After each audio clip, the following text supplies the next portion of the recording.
శ్రీమాత్రే నమః. శ్రీ గురుభ్యో నమః. 2026వ సంవత్సరం ఎలా ఉంటుంది? గత సంవత్సరం లాగే ఉంటుందా? గత సంవత్సరంలో పంచభూతాలకి సంబంధించి ప్రమాదాలను చూసాం. వాయుపరమైనటువంటి ఆకాశంలో ప్రమాదాలు, అగ్ని సంబంధితమైనటువంటి ప్రమాదాలు, రోడ్డుపై బస్సులు తగలబడిపోవడం, నీళ్లలో జనాలు కొట్టుకుపోవడం, భూమంతా కంపించి పర్వతాలన్నీ కూడా పడిపోవడం. అలాగే 2026వ సంవత్సరం ఎలా ఉంటుంది? అమెరికా లాంటి అత్యున్నతమైనటువంటి దేశాలు సైతం ముక్కలు ముక్కలు కాబోతుందా? అలాగే మన యొక్క గ్రహస్థితులను బట్టి ద్వాదశ రాశుల వారికి ఎలా ఉండబోతుంది? ఉద్యోగాలు ఎలా ఉంటాయి? రైతుల పరిస్థితి ఏమిటి? అసలు ధరలు ఎలా ఉంటాయి? మనం ఏమన్నా కొనుక్కోవచ్చా? ఇలాంటివన్నీ అంశాలు కూడా ఈ ఫుల్ వీడియో కింద ఉన్న లింక్లో ఉంటుంది. అందరూ కూడా చూడండి. ద్వాదశ రాశుల వారికి సంబంధించి విశేషమైనటువంటి ఈ యొక్క విషయాలన్నీ కూడా ఇప్పుడు మనం తెలుసుకుందాం. మిథున రాశి వారికి సంబంధించి 2026వ సంవత్సరం ఎలా ఉండబోతుంది అనేటువంటి విషయాన్ని ఇప్పుడు మనం తెలుసుకుందాం. 2026వ సంవత్సరం కూడా 2025 మాదిరిగా ప్రవర్తిస్తుంది. గోచారంలో గ్రహ సంచారాల్లో మార్చి నెల చాలా ప్రమాదకరమైనటువంటి నెల.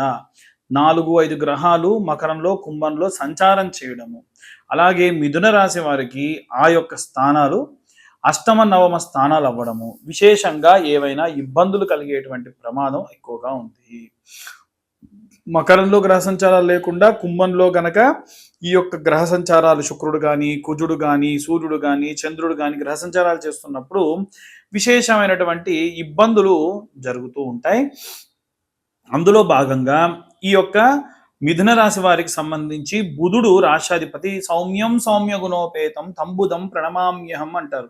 అంటే బుధ సంబంధితమైనటువంటి రాశి కాబట్టి చాలా సౌమ్యంగా ఉంటారు కాబట్టి, వ్యాపార సంబంధిత వ్యాపార దక్షత కలిగి ఉంటారు కాబట్టి వ్యాపారానికి సంబంధించి ప్రమాదం జరగవచ్చు. ఏవైనా ప్రయాణం చేస్తున్నప్పుడు ఇబ్బందులు కలగవచ్చు. ఈ మార్చి నెలలో మాత్రమే. ఆ తర్వాతకంతా కూడా చూసుకుంటే మిథున రాశి వారికి లగ్నాత్ అంటే వారి యొక్క మిథునంలో గురుగ్రహ సంచారం అనేటువంటిది ఫిబ్రవరి వరకు మాత్రమే ఉంటుంది. తర్వాతకి ద్వితీయంలోకి అంటే కర్కాటకంలోకి, తృతీయం అంటే సింహంలోకి, అలాగే చతుర్థం అంటే కన్యలోకి, అలాగే పంచమ స్థానం అంటే తులారాశిలోకి ప్రవేశించడం ఆ తర్వాత సంవత్సరంలో. సో ఓవరాల్గా చూసుకుంటే గురు అనేటువంటి వాడు యోగించేది ఎవరికయ్యా అంటే విద్యార్థులకి, ఎంప్లాయీస్కి. కాబట్టి విద్యార్థులు కానీ ఎంప్లాయీస్ కానీ ఎవరైతే ఉంటారో వారికి కేవలం ఫిబ్రవరి మార్చి వరకు మాత్రమే చాలా యోగిస్తుంది.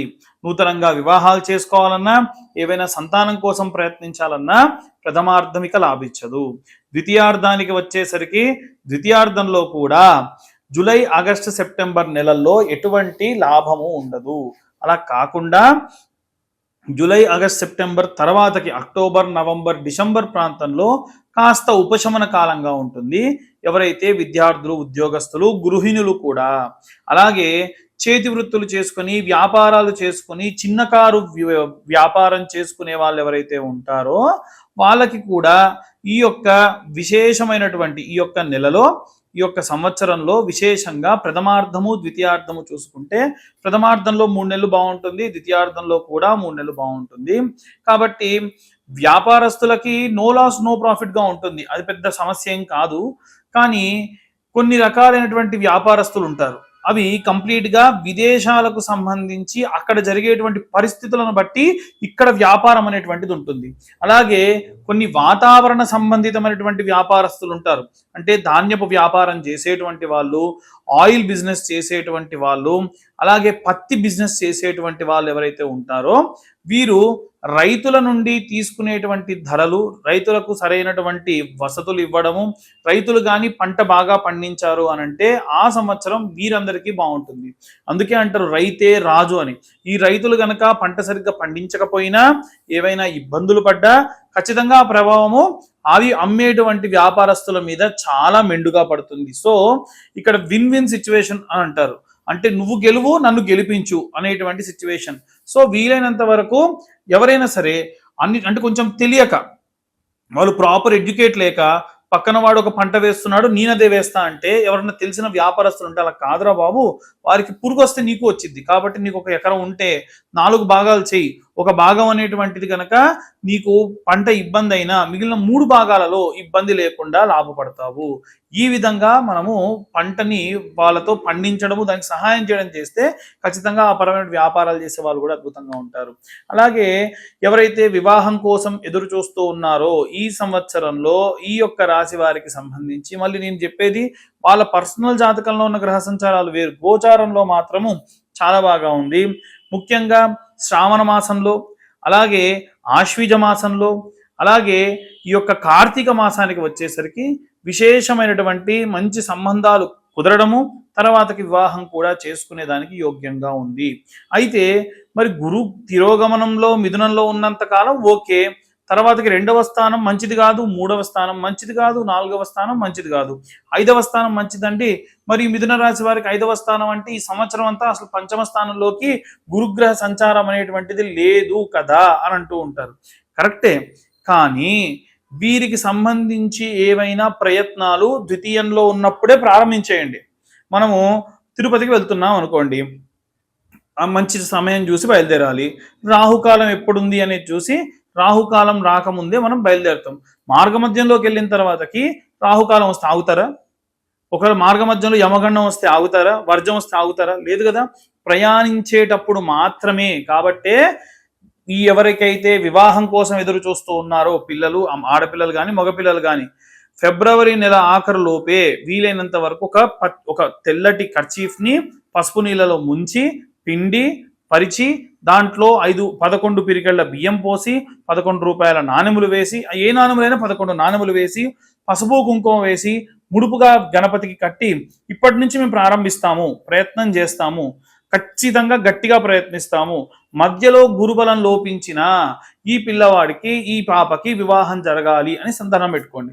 వివాహం అయిన తర్వాతకి వాళ్ళ యొక్క వివాహ దుస్తులతో మీకు ఏ దేవుడికైతే మొక్కారో ఆ పుణ్యక్షేత్రానికి వెళ్ళి ఆ హుండీలో వేసేయండి, సరిపోతుంది. ఇలా చేయడం వల్ల వివాహం జరుగుతుంది. కాబట్టి అలా కాదండి మేము ఇలాంటివి ఏం పట్టించుకోమండి, మార్చి ఏప్రిల్ ఎప్పుడంటే అప్పుడు చూసేస్తాం, మేము మొన్న జరిగిన 3 కూడా మేము వివాహ సంబంధాలు చూసాము, పెళ్లి చూపులు కూడా చూసామని అంటే గురు శుక్ర మౌఢ్యములు ఎట్టి పరిస్థితుల్లో వివాహాన్ని యోగించదు. అలా కుదిరిన సంబంధాలు డైవర్స్ కూడా అవుతాయి. కాబట్టి మంచి కోరే చెబుతున్నాం కాబట్టి వింటే మంచిది. ఇక ఎవరైతే సరే వివాహం గురించి చెప్పారు, బాగానే ఉంది. వివాహం అయిన తర్వాత విషయం ఏంటి అని అంటే, వివాహం తర్వాతకి భార్యాభర్తలు విశేషమైనటువంటి గొడవలు చికాకులతోని కొట్టుకొని డైవర్సుల దాకా వెళ్తూ ఉన్నారు. ఎట్టి పరిస్థితులలో గ్రహస్థితుల్లో భాగంగా సప్తమంలో గనక శుక్రగ్రహ సంచారం ఉంటే, ఆ సప్తమంలో ఉన్న గురుడు గనక నీచ పట్టి ఉంటే ఖచ్చితంగా డైవర్స్ అవుతుంది. అలా కాకుండా శుక్రుడు ఎక్కడెక్కడ లాభిస్తాడో జాతకంలో చూసుకొని అలా ఉంటే ఓకే, లేదంటే కుంభ వివాహము అర్క వివాహము చేసుకొని లేదా కదల వివాహం చేసుకున్న తర్వాతకే వివాహానికి వెళ్తే మంచిది. అలా లేని వాళ్ళు శుక్రగ్రహానికి సంబంధించి సంపూర్ణమైనటువంటి సంఖ్య జపం చేయించడము, హోమం చేయించడం వలన ఈ డైవర్స్లు గొడవలు కాకుండా ఉంటాయి. అలా కాదండి మేము ఎలా అయినా సరే కోర్టులో తేల్చుకుంటామనంటే ఖచ్చితంగా డైవర్స్ అవుతుంది.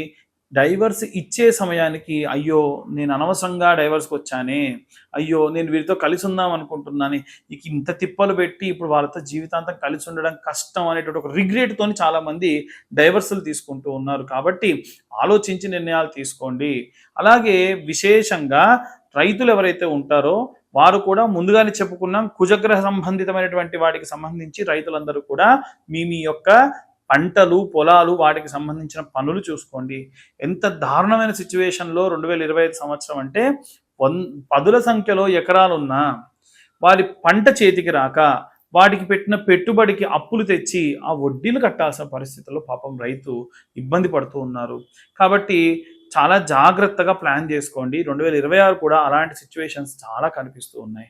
అలాగే ఎవరైతే రాజకీయాల్లో ఉంటారో, రాజకీయ పరమైనటువంటి లాభం కావాలి అనుకుంటూ ఉన్నారో, రాజశ్యామల అమ్మవారికి సంబంధించినటువంటి యాగం చేసుకుంటే మంచిది.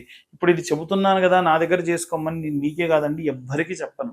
నా ఉద్దేశం ఒకటే, మీరు ఎక్కడన్నా చేయించుకోండి, పద్ధతిగా త్రూ ప్రాపర్ ఛానల్ ఆ యాగం చేసుకొని రాజకీయంలోకి ప్రవేశించండి. చాలామందికి ప్రత్యక్ష రాజకీయాలు అనుకూలంగా ఉండవు. పరోక్ష రాజకీయాలు ఉంటాయి. అంటే వారు కింగ్ మేకర్స్గా బాగుంటారు తప్ప వాళ్ళు కింగ్గా ఉండడం అయితే జరగదు. కింగ్ మేకర్ ఈ సంవత్సరం కాకపోతే ఇంకో సంవత్సరం, ఈసారి ఇతను కాకపోతే ఇంకోసారి ఇంకొకరిని పెట్టైనా సరే మనం ముందుకెళ్ళొచ్చు. కాబట్టి ఈ పరమైనటువంటి విషయాల్లో విశేషంగా వీరు ముందుకు వెళ్ళొచ్చు. ఇవన్నీ కూడా గోచార రీత్యా చెబుతున్నటువంటి విషయములు మాత్రమే. డీటెయిల్డ్గా మీకు జాతకం కావాలనుకుంటే మీ పేరు, మీ date of birth, time, place కింద ఉన్న నెంబర్కి వాట్సాప్ చేయండి. ఈ 2026వ సంవత్సరంలో 2511 రూపాయలు ఛార్జ్ చేయడం జరుగుతుంది. ఒక రోజు సమయం పడుతుంది. దయచేసి కాస్త మీరు డేట్ ఆఫ్ బర్త్ టైం ఇచ్చిన తర్వాతకి మాకు టైం ఇవ్వండి. ఉన్నటువంటి రష్ అందరూ ఒక్కొక్కరిది క్లియర్ చేసుకుంటూ రావడానికి సమయం పట్టొచ్చు. అలాగే ఎవరైతే డేట్ ఆఫ్ బర్త్ టైం లేదో మేము ఇప్పుడు చెప్పేటువంటి జాగ్రత్తలు తీసుకుంటే సరిపోతుంది. అంతకు మించి ఇంకా ఏవి కూడా చేయాల్సినటువంటి అవసరం లేదు. ఇక అందరికీ సంబంధించి ఓవరాల్గా ఈ యొక్క మిథున రాశి వారికి సంబంధించి విశేషంగా చెప్పాలనంటే చాలా పర్ఫెక్ట్గా ప్రశాంతంగా ఉంది. టెన్షన్ తీసుకోవాల్సిన అవసరం లేదు. జాగ్రత్త పడితే సరిపోతుంది. సర్వే జనా సుఖినో భవంతు. స్వస్తి.